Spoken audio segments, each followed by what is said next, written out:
I think Jupiter is low-key a fan of Whitebeard. Duh! Because what we see in this chapter, come on, it's 1-for-1 Marineford anime.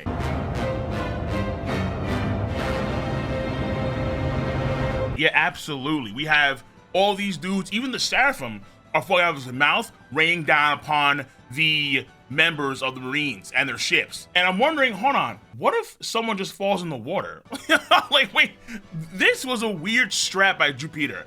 I don't understand why he did it unless he was genuinely a fan of Whitebeard, which I can understand because how can you not be a fan of one of the greatest dudes who exists in shonen history? We have this chapter that's full of stuff, and it feels the chapter is kind of short, but it's because a lot of the chapter is spent focused on the charge attack with Luffy, Bonney, Sanji, and Frankie when they send Marcus Mars packing Team Rocket style, blasting off again. Team Rocket's blasting off again!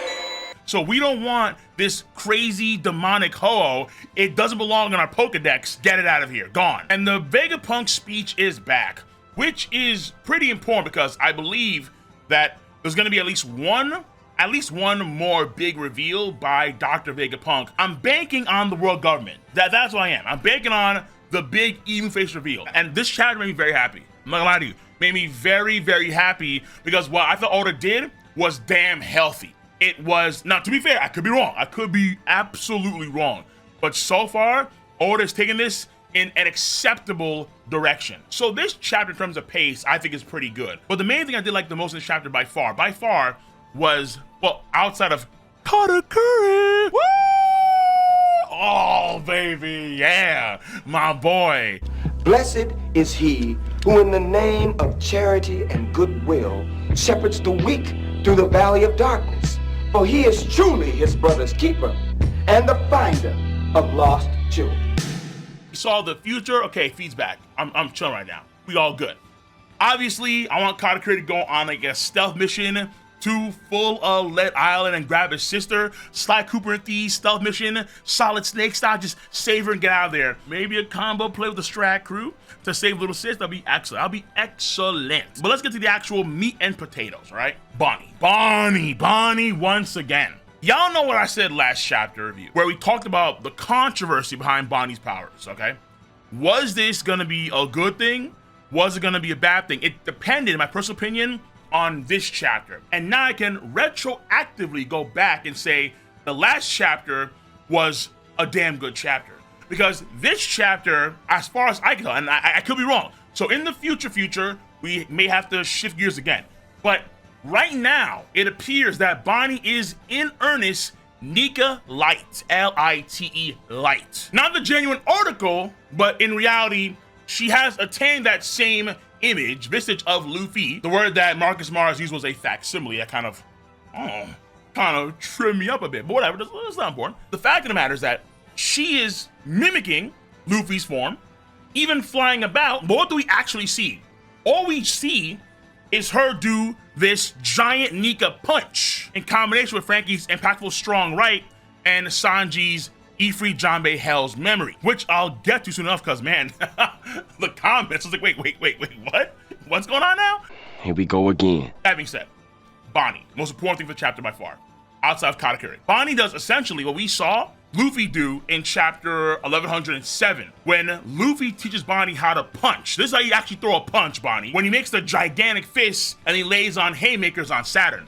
So Bonnie's doing the same thing to Luffy, where we get to see her put Haki on her fist. It's actually the first time. This is the first time officially we've seen Bonney use Armor Haki in the story.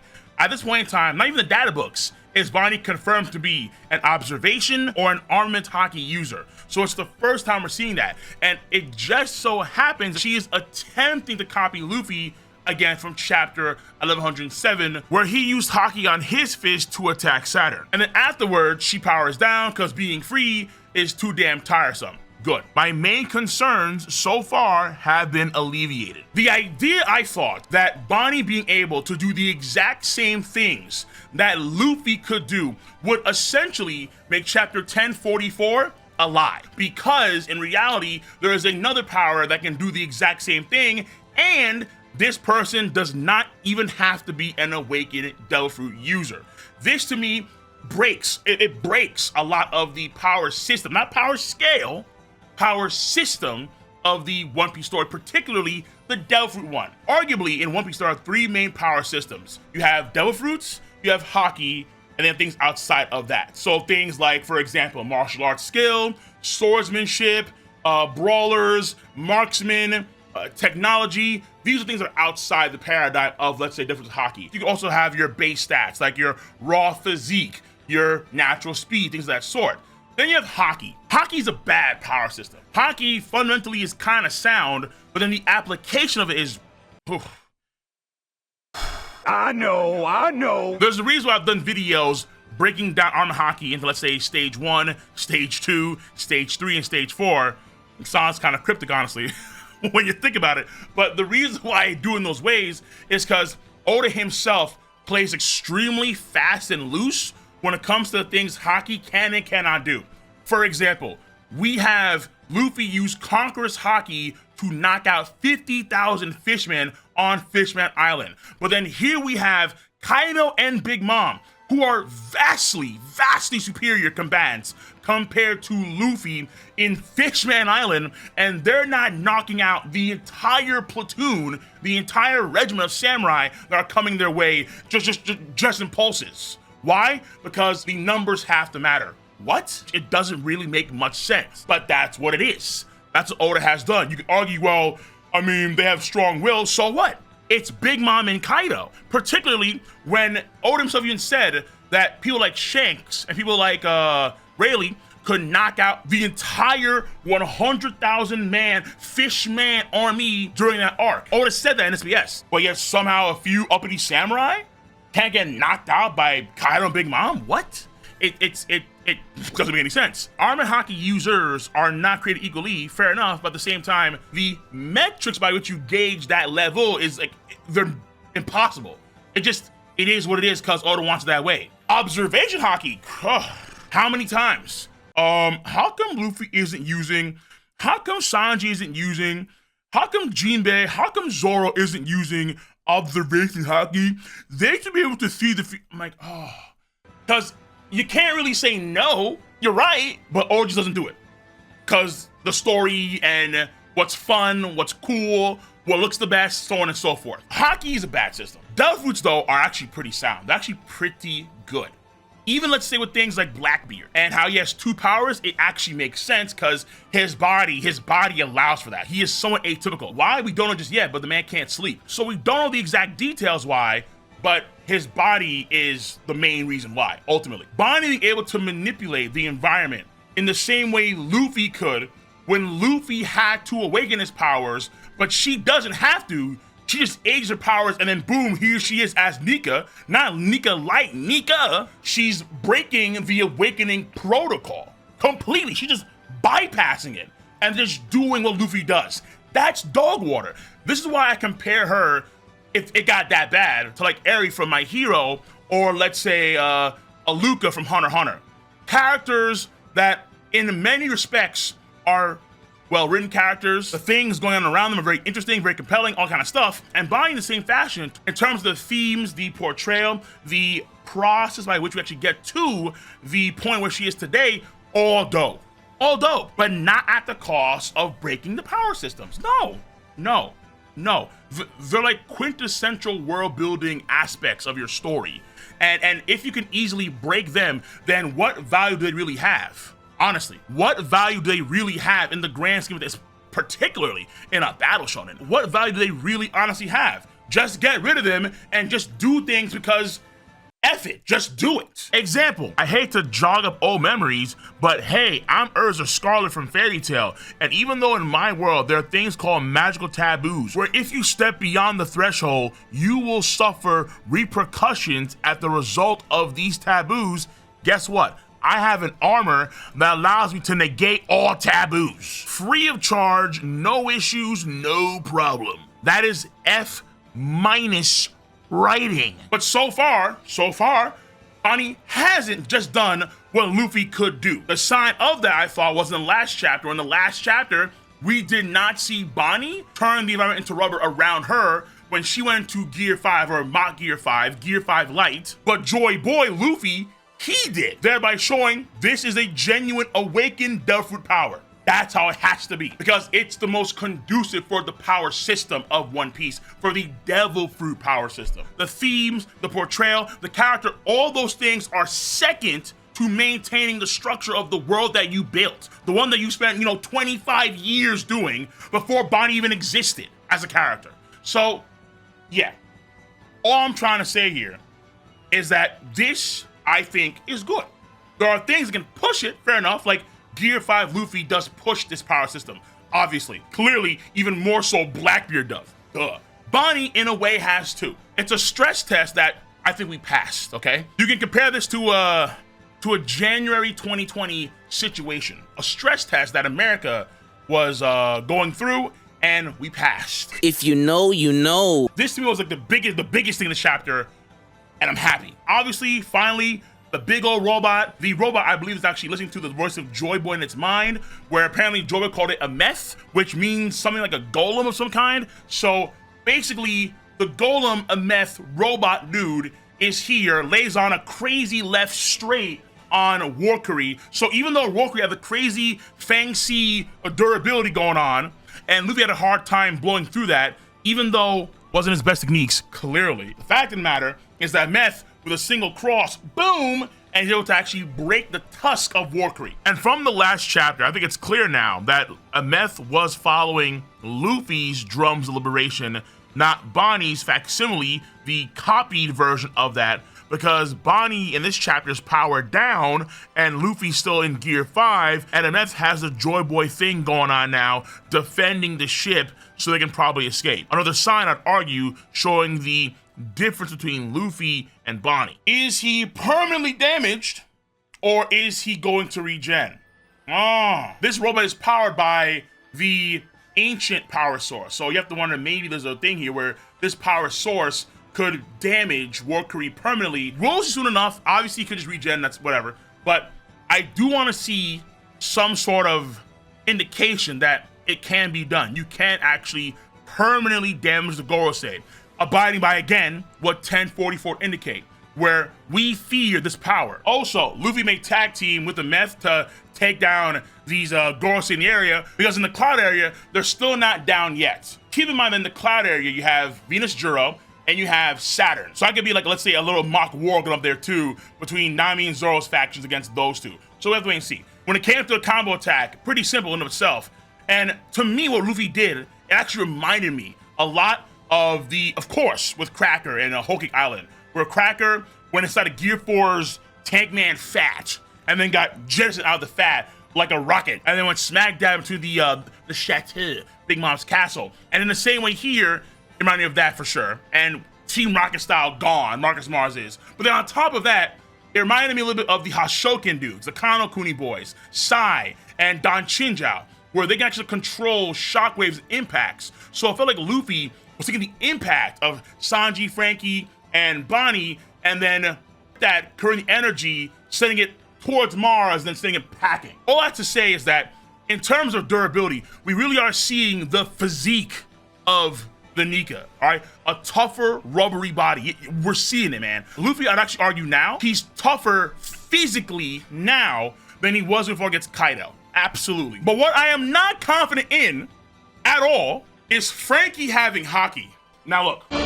Super! Kill! When Luffy mentions you're using Haki, Frankie shows no signs at all of hardening, zero. However, we know that at a baseline, what I call stage 1, because, I have to do that because Oda doesn't do a good job of that, obviously. What I call stage 1, the invisible aura of Haki, he could be doing that, and we can't perceive it. Maybe. I don't know, man. I just don't know. When it comes to Frankie's moveset, I always hear strong right, but maybe not impactful strong right. So that impactful part could indicate Haki's being used in that attack. But again, not sure. I would say it's possible, yes, for sure. But it'd be like in the same vein as Zoro having the Firefox style, where he gained it off screen. Like, hey, voila, here it is, boys, girls. Oh my God, Firefox style, yeah. Like, wait, hold on. Sure, but really? This got off screen? Everyone gets better over the course of their journey naturally, fair enough, but damn, Usopp we saw his Haki actually bloom in Dressrosa. Remember that, okay? And in the case of Bonney, that could have happened too in this chapter, where she also went through a Haki bloom while she's trying to copy Luffy. She was surprised that she was hurting Luffy, but she's copying what Luffy did in chapter 1107, which had Haki on it. So arguably in that moment, Bonnie's Haki bloomed in the same vein that Usopp's did in Dressrosa. That's very possible, because she's copying Luffy, essentially. Frankie? I'm gonna say maybe. I need data books, I need Oda, SBS, like, does he have Haki, yes or no? The last thing is that, when I was reading the chapter, it didn't even dawn on me, but people are somehow ragging on Sanji for not doing more damage to Luffy with his Ifrit Janbei, Hell's Memories, which to me was insane. To me, it was like, first of all, number one, Sanji seems to be having a larger AoE for his Hell's Memories compared to chapter 1031 when he's against Queen. But then against Luffy, the blaze is much bigger. I see no lightning, but the blaze is much bigger. So I thought immediately it was, okay, we're seeing clear signs of Sanji improving with his abilities, because the blue fires at a base are hotter than the red fires, and the AoE of his flames can even spread that wide, showing a degree of range that you normally do not see with Sanji's abilities. So I thought it was a good thing, but then I guess the idea is that if that was Zoro, he would cut Luffy in half. And my response was, hold on, do y'all not know who Luffy is? Like, what? Like, I'm gonna play this clip of Ain's Gal real quick. Greater full potential, freedom, force data line, see through, paranormal intuition, greater resistance, mount of chaos, indomitability, sensor boost, greater luck, magic boost. He can have the whole chant across 19 heavens, 15 hells, 13 purgatories, and 5 nirvanas. There is nothing across space and time I cannot cut. The whole chant. And Luffy goes, "Arr!" And the end result's the same. He converts Zoro's energy, he converts Zoro's energy into an attack against Marcus Mars and sends it packing. Maybe Marcus Mars will land near Gaimon. Maybe that's what we saw Gaimon. Oh, yeah. Gaimon is gonna have a giant demonic hole incoming. Gonna be a crazy story to tell the kids. And maybe on impact, their barrels break. Oh, so Gaimon and his girl, they're free. Ayo, bet. But I mean, I don't know. Luffy, he does have a weakness to blade attacks, cutting attacks. That is true for sure. But he took Kaido's whole barrage of attacks before the Bajran gun and kept it pushing. All of them were cuts, and he kept it pushing. And again, Luffy, I think, is more physically endowed now than he was back then. And then also too, the idea that Sanji's Hell Memory is like his best move, I think is a bit outdated. I've always preached a good word of the anti-manner kick course, but we haven't seen that in a very, very long time. And I can understand why folks would think that way for a long time too about Sanji's best attacks, because we haven't really seen Sanji do a full repertoire of his moves up until a few years ago. I would argue that you can say that actually is the case for up until Whole Cake Island-ish, like past then, you could argue. We clearly saw that in Wano Country, that was not his best move. We know what his best move is now. And it's funny too, because I remember at the time, during the top 30 streams, I had these arguments with some like tier 3 guys about Sanji's strongest move. And I was saying even back then that no, Sanji's best move is not the Hell's Memories. I kept on saying it. And now it seems brought up again, kind of reminds you of those moments. Sanji's more condensed, heated legs are gonna be stronger than his broader AoE flame attacks. Though to be fair, I do edge out Zoro in attack power over Sanji. Yeah, I do. But y'all don't know who Luffy is. Luffy solos his crew. That includes Zoro.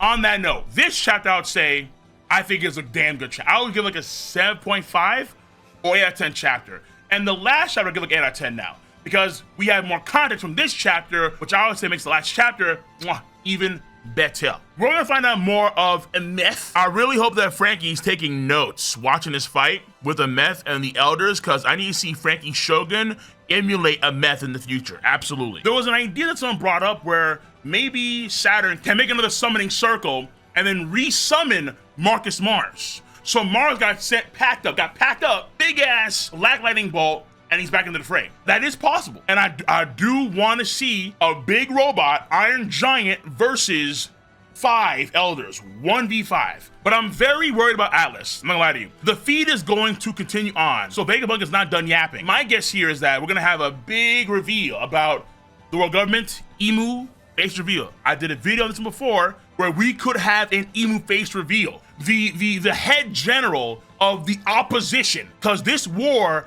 has been going on for 900 years, is still ongoing to this day. It's still happening now. Let the world know, hey yo, this is the guy, the girl that sits on the true throne. And let's even maybe have that video footage of having a Sabo in the throne room. Oh yeah. And then show the world these demons that rule from on high. Crazy. But in the process of that, whatever he's gonna say means more time on this island. And August is the anniversary month for this arc. So that'll be 2 years into this arc. But that's also more time for Lilith and for Alice to maybe... And Alice is gonna go apparently onto the top area and warn Lilith of York monitoring them. I'm worried, bro. Not for Alice, not really. I'm worried for Lilith. Oh my, please. Oda, don't. Man, that'd be a sad chapter, bro. Oda, don't do it, please. Don't do it. Don't do it. Don't do it. Don't do it, man. Okay. All right. So on that note, I'm gonna go put some Elden Ring. Oh, the game's fantastic. But let me know your stance on the subject matter at hand. If you enjoy this video content, make sure to give it a thumbs up, subscribe to the channel, click on that bell to join the notification squad, turn on notifications from your YouTube phone app. Do that. And I'm gonna catch you guys and gals on the flip side for some more One Piece content. See you. Bye bye.